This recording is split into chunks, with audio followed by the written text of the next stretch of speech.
If you're looking for a water park review here, this is not the review for you. I'll only be mentioning the water park a few times. Colossalcon East 2019, The Good, the Bad, and the Ugly. Colossalcon East was an anime convention held from September 13th through 15th, 2019 at the Kalahari Resort in Pocono Manor, Pennsylvania. This is Colossalcon's third year at the Kalahari. Let's see how they did.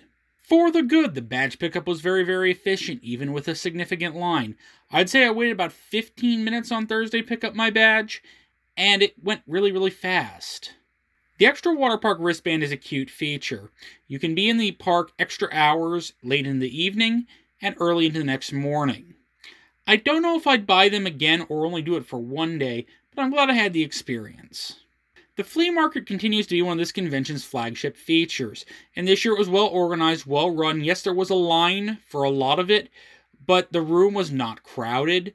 There was plenty of stuff that you could possibly purchase, and it was just an overall well-run event. I think the Sunday schedule was the strongest of all the days of the convention. The rest of the days of this convention didn't have great programming. Sunday was pretty solid. For the bad, the parking at the Kalahari is an absolute disaster. They've absolutely botched it. There's nowhere near enough parking for all the people attending the event. I moved my car on Saturday because I actually wanted to get some real food off-site. I ended up having to park in a field when I came back that was full of goose droppings.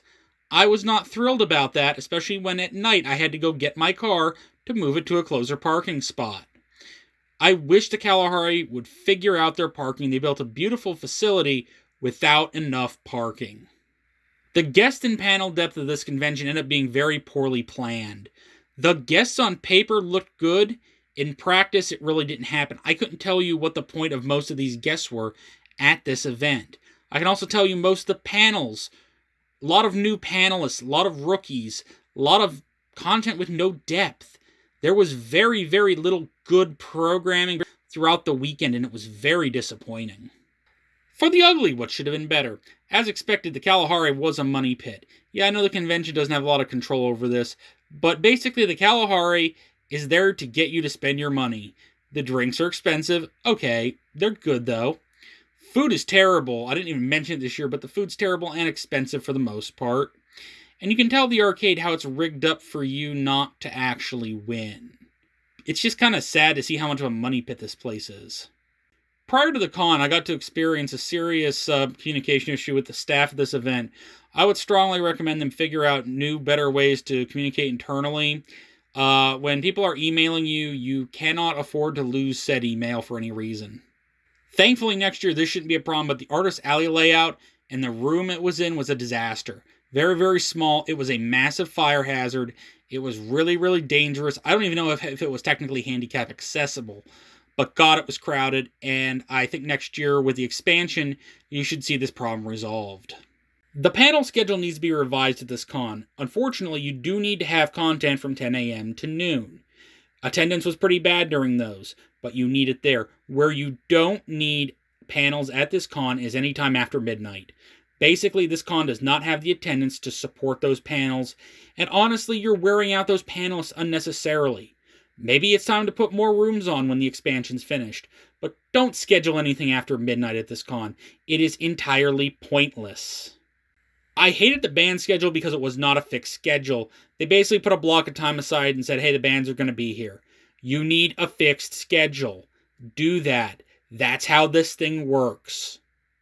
The feedback time slot needs to be moved up an hour. In fact, the con should end an hour earlier. You should have feedback at 3, so attendees can attend to give you feedback. Most of the people in that room were staff. Feedback was utterly pointless.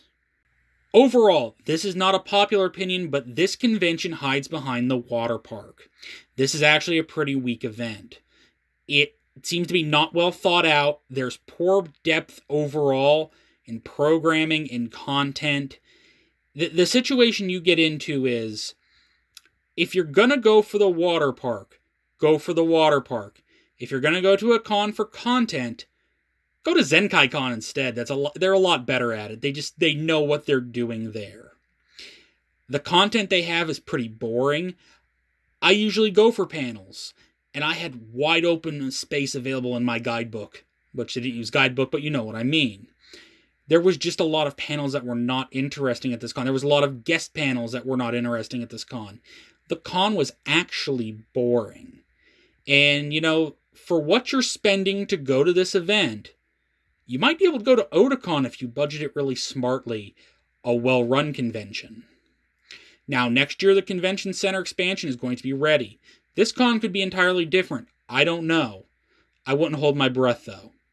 I'm giving the convention a C. I can't give them anything worse because they did pull off the convention.